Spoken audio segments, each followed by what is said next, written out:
የክርስቶስ ዕለተ ዓርብ ውሎ ቅዳሴ ነው። ፈያታዊ ዜማን አቤቱ በመንግስት አስበኝ አለ። የደሙን ማህተም ሰጠው። ያንን የደም ማህተም ይዞ በሄደ ጊዜ ኪሩብ መልአክ ከገነት አጥር ላይ መቆም አቃተው። አንተ ማን ነህ? አብርሃም ነህ? ይስሐቅ ነህ? ያዕቆብ ነህ? አለ። እኔ አይደለሁም፣ እጄን በሰው ደም ነክሬ የምኖር ሰው ነኝ። ታዲያ ምን ለዚህ ያበቃ ምንድን ነው? ቀጸበተኒ ምህረት ይቅርታ ጠራችኝ። ጌታዬን በመስቀል ላይ አየሁት። አቤቱ በመንግስት አሰበኝ አልኩት። እንደምታየው የደሙን ማህተም ሰጠኝ አለ። አዳምን ቀድሞት ገባ። በጌታችን በኢየሱስ ክርስቶስ ደም የነጹ ሁሉ መንግስተ ሰማያት ሊገቡ ይቻላቸዋል፣ እርግጠኛም እንሆናለን። ለዚህ ነው ወብነ ሞገስ ሶበነበው ውስተ ምሥዋዕሁ ለእግዚአብሔር በደሙ ለእግዚእነ ኢየሱስ ክርስቶስ። ቅዱስ ጳውሎስ ዕብራውያን መልእክቱ ላይ ሲናገር በጌታችን በመድኃኒታችን በኢየሱስ ክርስቶስ ደም ወደ እግዚአብሔር መንበር ስንገባ ባለሟልነት አለን፣ ድፍረት አለን ይላል አማርኛው መጽሐፍ ቅዱስ ሞገስ ያለውን ሲተረጉሙ። ወደ ጌታችን ወደ እግዚአብሔር መንበር በጌታችን በመድኃኒታችን በኢየሱስ ክርስቶስ ደም ስንገባ ሞገስ ባለሟልነት አለን። የክርስቶስን ደም የተቀበሉ ሁሉ ነጫጭ ልብስ የለበሱ ናቸው። ጥቋቁር የነበሩ እንኳን ቢሆኑ፣ ጨለማ የለበሱ የነበሩ እንኳን ቢሆኑ፣ እነሱ እንኳን ቢሆኑ በክርስቶስ ደም ከታጠቡ ነጫጮች ናቸው።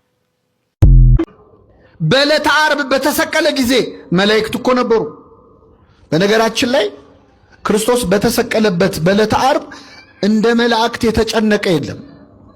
በጣም ተጨንቀዋል። ምን አስጨነቃቸው መሰላችሁ? እነሱ በሰማይ በሁለት ክንፋቸው እግራቸውን በሁለት ክንፋቸው ፊታቸውን ሸፍነው ቅዱስ ቅዱስ እያሉ እየተንቀጠቀጡ ያመሰግኑታል አይደለም? እነሱ ተንቀጥቅጠው የሚያመሰግኑት አምላክን ፊቱን ማየት አይገባንም የሚሉት አምላክ ፊቱ ላይ ምራቅ ሲተፋበት ተመልክተዋል። ፊቱን በጥፊ ሲመታ ተመልክተዋል። ተንቀጠቀጡ። በዕለተ ዓርብ አሁን ሌሊት ዛሬ ሲባል እንደምትሰሙት ጌታ ሲሰቀል ሚካኤል ዝም አለ፣ ገብርኤል ደግሞ ተደነቀ። እንዴት ያለ ትዕግስት ነው ብሎ ማለት ነው። እንደውም ቅዱስ ገብርኤል ሰይፉን አነሳ፣ የእግዚአብሔር ቸርነት ከለከለችው፣ ሰይፉን ጣለው ነው የሚለው። ሰይፉ ምድርን ሰንጥቆ እስከ ምጽአት ድረስ እየሄደ ነው። ለመላእክት አስጨናቂ ቀን ነበረ በዕለተ ዓርብ። እርቃኑን ሲገፉት፣ በአደባባይ የሾህ አክሊል ሲደፉበት በላይ ለማርያም ድንግል ሥላሴ ክሙ ተረክበ በዮርዳኖስ ቅድመ ወበታቦር ካይበ ወንጌል ከመ ነበረ ስብሐት ለኩሉ። ነጋሽ በዳዳ ከእስር ቤት ተለቋል። ዛሬ ፍርድ ቤት ውለው ነበር። ትላንትና ነግሬያችሁም አስረድቻችሁም ነበር። ሰሞኑ የምናስረዳችሁ በህጉ ጉዳይ ነው የምናወራችሁ አይደል? ነጋሽ በዳዳ በዚህ ሰዓት አሁን ከእስር ቤት ተፈቶ ወደ ቤት እየመጣ ነው። ስለዚህ እቤት እንገናኛለን ከኔ ጋር። ከእናንተ ጋር ደግሞ የምናደርገው ምንድነው?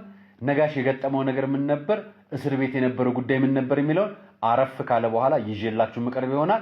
ፍርድ ቤት ዛሬ ውለውም ዳኞቹ የጠየቁትም ጥያቄ ባለፈውኛ የነገርናችሁ ህግ ላይ የሰፈረው በ1238 ህዝባር 2013 ዓ.ም መሰረት በመገናኛ ብዙሃን አዋጅ የወጣውና በአንቀጽ 86 መሰረት በፍርድ ቤት መጠየቅ የሚችሉ የመገናኛ ብዙሃን ስርዓቶችና የአካሄድ ግድፈቶችን በአደባባይ ተናግረናቸዋል።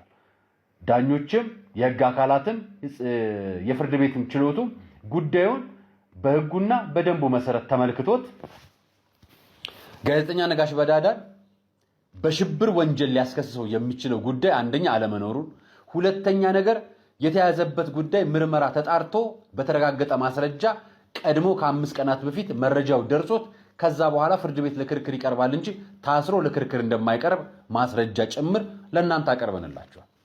ይህን ማስረጃ ዳኞቹ በተደጋጋሚ አይተውት ይግባኝ ከተባለ በኋላ ይግባኙ ዛሬ ውድቅ ተደርጓል። እናም ዳኞቹ ዛሬም ሲጠይቁ ምርመራ እያከናወንን ነው የሚል ድጋሚ ምላሽ ሰጧቸው። እንግዲህ በሙያው ላይ የምትገኙ ባለሙያዎች በዚህ ጉዳይ ላይ የሚሰጠውን ምላሽ የሚደረገውንም ተገቢ ነገር እናንተው ስለምታውቁት እኔ እንደኔ በሆን እናደዳለሁ። ትላንትናም ምርመራ ላይ ነው ዛሬም ምርመራ ላይ እያለን ህጉ በማይፈቅድለት አካሄድ ለሚሄድ የጸጥታ መዋቅር አካል ላለመናደር አይቻልም አይደል? ነገር ግን በህጉ አካል መሰረት አካሄድ ሄደው ዛሬ ባለፈው በተሰጠው የዋስትና መብት መሰረት በዋስትናው መብት በልኩ በ50 ሺህ ብር ዋስ በአስቸኳይ በነፃ እንዲለቁት ወስነዋል። በዚህም መሰረት ዛሬ ከ6 ሰዓት በፊት የተወሰነው ውሳኔ ለእናንተ ከሰዓት በኋላ እስኪፈታ እስኪፈረም ፕሮሰስ እስኪደረግ ጠብቀን ቀረጻውን የምናከናውነው ነጋሽ በዳዳ ከእስር ቤት ወጥቶ ከቤተሰብ ጋር ተቀላቅሎ ጉዞ በጀመረ ደቂቃ ውስጥ ነው ለእናንተ መረጃውን ማብስራችሁ። ስለዚህ ነጋሽ በዳዳ በነፃ ተለቋል። ይሄን እንድታውቁት ነው። ያው በዋስትናው ነው የተለቀቀው። በይግባኙ ድጋሚ ሌላ ችሎታ አልተጠየቀም። ይኸውላችሁ ሰዎች እናንተን ለመፈተን አጉል ጥያቄ ይዘውባችሁ ሲመጡ ማድረግ ያለባችሁን ከክርስቶስ የምንማረውን የሚገርም መፍትሄ ልንገራችሁ። በደንብ አድርጋችሁ ስሙኝ። ቪዲዮውን ሼር፣ ኮፒ ሊንክ፣ ላይክ፣ ሪፖስት እያደረጋችሁ ለብዙዎች እንዲዳረስና ብዙዎች እንዲማሩበት አድርጉት። ቤቱንም ፎሎ አድርጉት። ዛሬ የሕማማት ማክሰኞ የጥያቄ ቀን እንደዚሁም የመልስና የክርስቶስ ትምህርቶች የሚታሰቡባት ቀን ናት።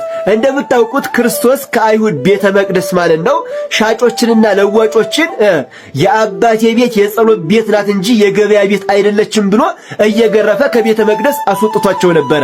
ታዲያ የአይሁድ ካህናት ወደ ክርስቶስ መጡና ቆይ አንተ ከቤተ መቅደስ እየገረፍክ የምታስወጣው ይሄንን የምታደርገው በማን ስልጣን ነው አሉት።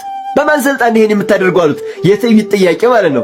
ታዲያ ክርስቶስ ምን አላቸው መሰላችሁ? እሺ ይሄንን እንድነግራችሁ ከፈለጋችሁ እኔም ልጠይቃችሁ መልሱልኝ አላቸው። እሺ ጠይቀን አሉት። የዮሐንስ ጥምቀት ከሰማይ ናት ወይንስ ከምድር ናት አላቸው። አሁን ይኸውላችሁ ከሰማይ ናት ቢሉ ለምን አላመናችሁበትም ታዲያ ይላችኋል። ምክንያቱም በዮሐንስ ጥምቀት የአይሁድ ካህናት አያምኑም። ከዚያ ከምድር ናት ቢሉ ደግሞ ሕዝቡ ቀጥቅጦ ይገላቸዋል። ምክንያቱም ሕዝቡ ዮሐንስን በጣም ይወደዋል እና ከምድር ናት ቢሉ ቀጥቅጦ ይገላቸዋል። ከዚያ ምን ይበሉ? ከየት ናት ይበሉ? ግራ ገባቸው። አይ አናውቅም አሉት። እንግዲያው ይሄን ካልነገራችሁኝ እኔም አልነግራችሁም አላቸው። አያችሁ፣ አጉል ጥያቄ ይዞ ለመጣ አጉል ጥያቄ መጠየቅ። ስለዚህ አጉል ጥያቄ ይዞ ለመጣ መፍትሄው ጥያቄን በጥያቄ መመለስ እንደሆነ ከክርስቶስ እንማራለን ማለት ነው። እስቲ ሁላችሁም ኮሜንት ላይ ከክርስቶስ እንማር እያላችሁ ጻፉ። ሁላችሁም ከክርስቶስ እንማር እያላችሁ ኮሜንት ላይ ጻፉ። ቪዲዮ ለብዙዎች እንዲዳረስና ብዙዎች እንዲማሩበት ሼርና ኮፒ ሊንክ ላይ ሪፖስት እያደረጋችሁ አዳርሱት። ቤቱ ይጠቅማችኋል። ፎሎ አድርጉት። እወዳችኋለሁ። ክብር በሉልኝ። ምናልባት ዛሬ ስቃችሁ ከሆነ ምናልባት ነገ ደግሞ የኛ የማልቀስ ተራ ይሆን። ምናልባት ዛሬ ፈንጥዘን ከሆነ ነገ የመኮራመት ወረፋኛ ጋር ይደርስ ይሆን። አንተ እንደነሱ እነሱ እንዳንተ አንድ ቀን ቦታ መቀያየር ወረፋው ይደርስ ይሆን። ሐዘናቸው ሐዘናችን፣ ለቅሷቸው ለቅሷችን፣ ስሜታቸው ስሜታችን፣ ህመማቸው ህመማችን፣ ቁስላቸው ቁስሏችን፣ መድማታቸው መድማ ነው። እንደ ክርስቲያን ወግ ነው የምንኖረው።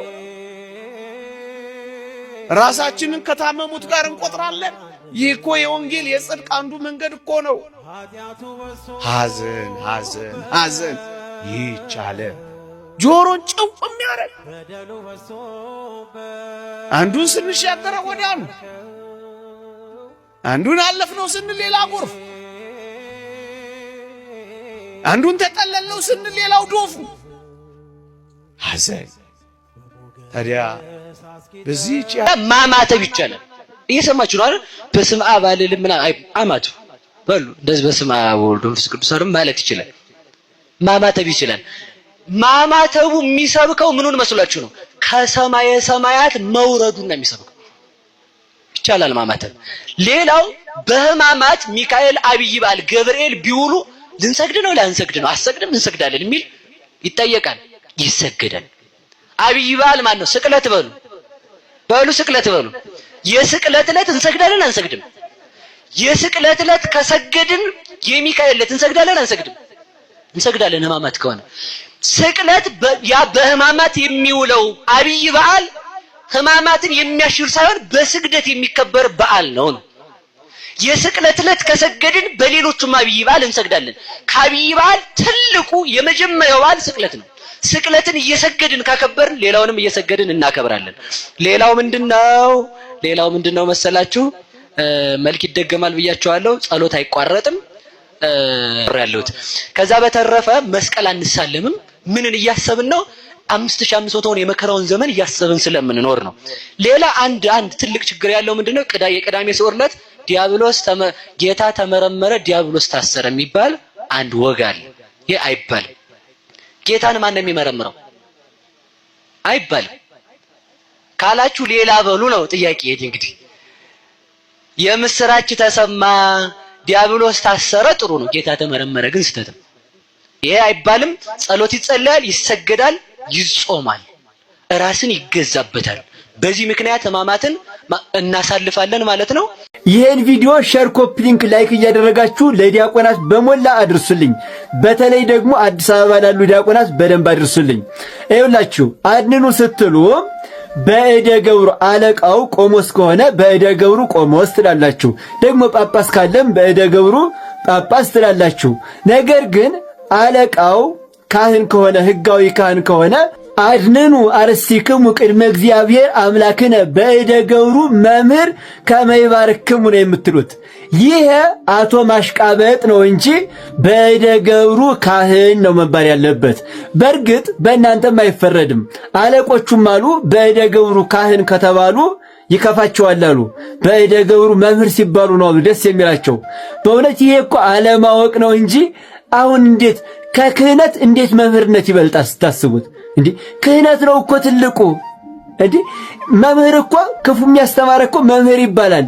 ክህነት ግን ካህን ግን የሰማይና ምድርን የማሰር ስልጣን ያለው ነው እኮ ክህነት ማለት። ታዲያ ለምንድን ነው አለቆች በእደ ገብሩ ካህን ስትባሉ የሚከፋችሁ? ለምንድን ነው ካህን ከመባል መምህር መባልን የምትመርጡት? እንዴ ካህን ነው እኮ ከፍ ያለ ስልጣን ያለው። ክህነት ነው እኮ ትልቁ ቁም ነገር። እና የውላችሁ በእደ ገብሩ ካህን ነው ማለት ያለባችሁ እንጂ በእደ ገብሩ መምህር የሚል የለም። ስለዚህ በእደ ገብሩ ካህን እያላችሁ አስተካክሉ። እንግዲህ ከተቀየሟችሁም ግድ የላችሁም፣ ይቀየሟችሁ። እናንተ ብቻ አስተካክሉ። ለሁሉም ቪዲዮውን አዳርሱልኝ። ሼር፣ ኮፒ ሊንክ፣ ላይክ እያደረጋችሁ ቤቱን ፎሎ አድርጉ። እወዳችኋለሁ። ክብር በሉልኝ። ዛሬ የሕማማት ሰኞ በቤተ ክርስቲያናችን ምን የሚታሰብበት ነው? እጥር ያለች ነገር መሰረታዊ ነገር ልንገራችሁ፣ በደንብ ስሙኝ። ቪዲዮውን ሼር፣ ኮፒ ሊንክ፣ ላይክ፣ ሪፖስት እያደረጋችሁ ብዙዎች እንዲማሩበት አድርጉልኝ። ቤቱን ፎሎ አድርጉት። ዛሬ እንግዲህ የሕማማት ሰኞ መርገመ በለስ የሚታሰብበት ነው። ያ ማለት ክርስቶስ በለሲቷን የረገመበት ቀን የሚታሰብበት ቀን ነው ዛሬ። እና ክርስቶስ ራበውና ተራበና ወደ በለስ ሄደ ፍሬ ሊበላ ከበለሲቷ ማለት ነው። ነገር ግን ከበለሲቷ ፍሬ ያጣባትና ለዘላለም ፍሬ አይገኝብሽ ብሎ ረገማት ማለት ነው። አሁን ክርስቶስ ተራበ ሲባል እንደው አምላክ ይራባል እንዳትሉ፣ ክርስቶስ ፍጹም ሰው መሆኑን ለማጠየቅ ነው ተራበ የተባለውና በለሲቷን ረገማት ሲያጣባት ፍሬ ማለት ነው። ያቺ በለስ ፍሬ ያጣችው ምን ሆና ነው ሲባል ደግሞ ሊቁ ዮሐንስ አፈወርቅ ምን ይላል? የዚያችን የበለስ ፍሬ ያሳጣት በለሲቷን ፍሬ ያሳጣት አዳም ነው። አዳም ከለዋ ላይ ቀጥፎ ስለበላ በለሲቷ ፍሬ አላገኘችም። ስለዚህ በለሲቷ ፍሬ ያጣች የተባለው አዳም ከበለሲቷ ፍሬ ቀጥፎ እንደበላ ለማጠየቅ ነው። ክርስቶስም ወደ ምድር መጥቶ ለመሰቀል የበቃው አዳም ያችን የበለሲቷን ፍሬ በመቁረጡ ምክንያት ነው ማለት ነው። እናም ክርስቶስም ዕፀ በለስን ረገመና ዕፀ መስቀልን ተከለልን ይላል ቅዱስ ዮሐንስ አፈወርቅ። እንግዲህ ወደ ምሳሌው ስንሄድ ደግሞ ያቺ በለስ የምን ምሳሌ ናት ስንል የእስራኤላውያን ምሳሌ ናት። ቅዱስ ያሬድ በለስ ዘይቤ ቤተ እስራኤል እሙንቱ ይላል። በለስ የተባሉ እስራኤላውያን ናቸው ይላል። ክርስቶስ ወደ በለሲቷ ሄዶ ፍሬ እንዳጣባት ክርስቶስ ወደ እስራኤል መጣ፣ ወደ ወገኖቹ መጣ። ነገር ግን ወገኖቹ ክርስቶስን አልተቀበሉትም፣ አይሁድ ማለት ነው። ስለዚህ ፍሬ ያጣባቸው፣ የሃይማኖት ፍሬ፣ የምግባር ፍሬ ያጣባቸው። ስለዚህ ረገማቸው ማለት ነው። እኛንም ክርስቶስ ሲመጣ ፍሬ እንዳያጣብን እንዳንረገም የምግባር ፍሬ የሃይማኖት ፍሬ እንዳያጣብን ሁላችንም ፍሬ እንድናፈራ እሱ ይፍቀድልን። እስኪ ሁላችሁም ኮመንት ላይ ፍሬን እንዳፈራ አንተ እርዳኝ እያላችሁ ጻፉ። ሁላችሁም ፍሬን እንዳፈራ አምላኬ አንተ እርዳኝ እያላችሁ ኮመንት ላይ ጻፉ።